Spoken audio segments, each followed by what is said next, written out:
मुद्दा है जो बैंकिंग फ्रॉड होते हैं, जो किसी भी प्रकार से आपके खाते से पैसा निकाल लिया जाता है, ट्रांजैक्शन करवा लिए जाते हैं कुछ लालच देकर। उस प्रकार की स्थिति में क्या करें, उसके लिए एक बड़ी अच्छी तात्कालिक व्यवस्था है जो बहुत कम लोगों को भी मालूम है। इसमें एमएचए ने एक नंबर जारी किया है। यह नंबर मैं आपको कई बार 2 या 3 बार रिपीट करूंगा, 155260। ये नंबर है 155260, फोन नंबर है ये 155-260। ये नंबर को नोट डाउन करके रखिए।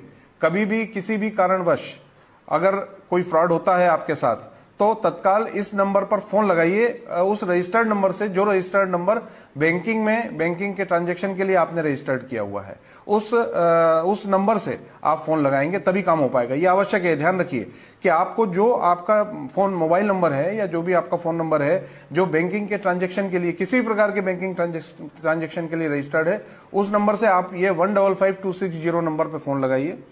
आप वो फोन आप बताएंगे तो आपसे कुछ उस जानकारियां ली जाएंगी, जैसे आपका नाम, आपका फोन नंबर, बैंक खाता, कार्ड नंबर, वॉलेट जिसमें पैसे गए हैं, वॉलेट जिससे कटे हैं, जिसमें गया है, आदि इत्यादि। वो जानकारी आप बता सकते हैं। पिन वगैरह आप बिल्कुल मत बताइए, क्योंकि इस तरह के नंबर का कोई दूसरा झांसा देके आपसे पिन वगैरह भी पूछ सकता है। तो एक तो ये नंबर आप विशेष रूप से ध्यान रखिए। जब आप ये बता देंगे तो ये व्यवस्था इस प्रकार से की गई है एमएचए द्वारा, जिसमें जो राष्ट्रीय साइबर क्राइम ब्यूरो है वो, और जितने भी बैंकिंग पोर्टल हैं इंक्लूडिंग रिजर्व बैंक, सारे बैंक्स, सारे जितने भी यूपीआई हैं, जितने भी ये फाइनेंशियल ट्रांजैक्शन के पोर्टल हैं, ये सब इससे जुड़े हुए हैं।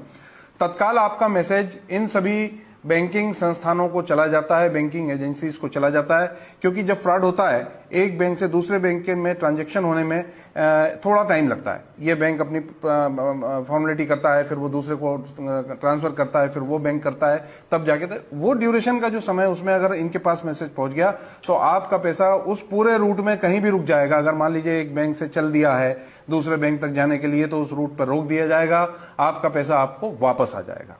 मैं आपकी जानकारी में रखना चाहूंगा कि इस नंबर के आने से करोड़ों रुपए वापस कराए गए हैं एमएचए द्वारा और साइबर पुलिस द्वारा। करोड़ों रुपए वापस हुए हैं, लोगों को ये मालूम नहीं है। 155260 ये एक ऐसा नंबर है, इसमें आप इसको जरूर रखिए। विदिन 24 आवर्स अगर आप बताएंगे तो 100% आपका पैसा वापस आने की इसमें श्योरिटी रहती है, आ ही जाता है। अगर 24 घंटे के बाद आपको पता चलता है तो भी आप इस पोर्टल पर, जो कि national cyber crime reporting portal है, इस पोर्टल पर आप अपनी एप्लीकेशन, अपनी शिकायत दर्ज कर दें। वो पोर्टल एक्टिव होके सारी सर्च करता है, सारा सब कुछ निकालता है, और उसके बाद में आपके पैसे वापस कराने की प्रक्रिया होती है, या फिर उन लोगों को आइडेंटिफाई कर लिया जाता है जिनने ये बदमाशी की।